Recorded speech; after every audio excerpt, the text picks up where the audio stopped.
असामाजिक व्यक्ति आड्डास्थली पलटि चंद्रगिरी वनांचल कफि बगिचा।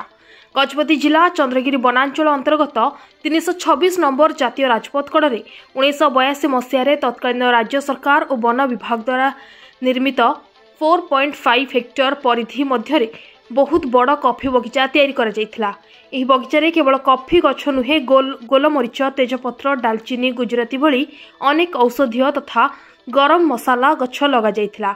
सेतेबेले अनेक आदिवासी महिला और पुरुष माने श्रमिक भाव काम करुथिले एवं निजर परिवार प्रतिपोषण करि पारुथिले।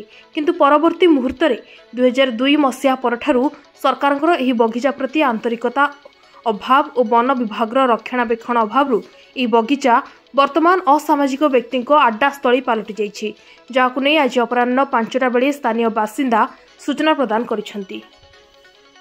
मो नाम मनोज कुमार दलपति, ग्राम चंद्रगिरी, जिला गजपति।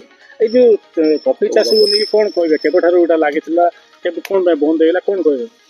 एडा होची चंद्रगिरी फॉरेस्टर गोलमर्च फार्म। एथिरे कॉफी, गोलमर्च, डालचीन, तेजपत्री नानादि प्रकार औषधीय गछ मध्ये एथिरे अछि।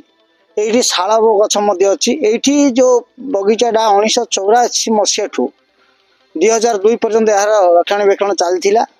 एथिरे आमे बहुत वन्य जंतु मध्य देखा पाते, हरिण, जियाद, बारा, किसी रंग हाथी मध्य आसिक रोते। आर तटदश एक सुंदर झरणाटी जाऊँगी, तार कुलकुल नाद शब्द आज आम उपभोग करुँ। आज जो सरकार द्वारा 2002 ठू आज पर्यटन अवहेलित हवा द्वारा ये बगीचार सौंदर्यकरण आम आज हर बसचु। चंद्रगिरी एक पर्यटन क्षेत्र अटे। ओडिशा मानचित्र भारत मानचित्र में आज से प्रथम स्थान अधिकार करगला। से आमे चाहूँ ये कॉफी फार्म को सरकार तदारख करी नूतन भाव में सदा साज करी एटी गोटे मृग विहार वन्य जंतुर सुरक्षा कले बहुत सुंदर होता। पर्यटन माने जो आमर राजरास्ता अच्छी जातीय राजयात्रा 126 नंबर यही रास्ता कण ही रही अच्छी। यही परिवेशटा को यदि सौंदर्यकरण कर लोक उपभोग करेंगे बोलिकी आमे सरकार पाखु थरे आवेदन करथिलु।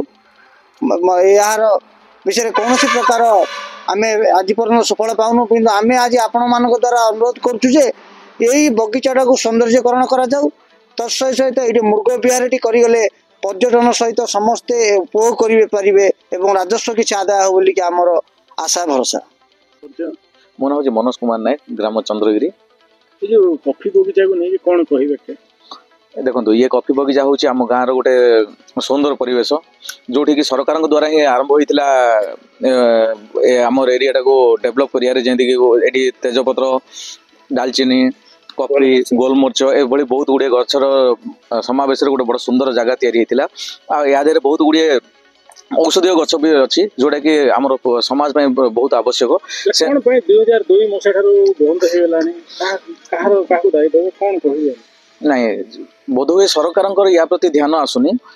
सरकार को या प्रति गोटे थर दी थर आम जनवाई चेष्टा करूँ, किंतु सरकार पाखे पहुँचला पर भी से या प्रति ध्यान दौना कहीं आम तो जानू हेले भी आम चेष्टा करूँ मझे मझे आम तरफ किसी गोटे करने चेष्टा करूँ कहे आसी सफा सुतरा या सब करूँ, किंतु आम द्वारा जी हूँ तो बोध हुए संपूर्ण हो पारनी। सरकार जब अधिक टे ध्यान देवे हो पारे आउ भल धरण हो पारता। ये कौन पर्यटन स्थली जमीक कि आमर मृग विहार होते बड़ा सुंदर हो पारता, जोटा कि आमर लोकंर परिवेश प्रति जो स्नेह श्रद्धा से बुलिया आसुँच से जगह भी उपभोग कर पारते से जिनस गुड़ी।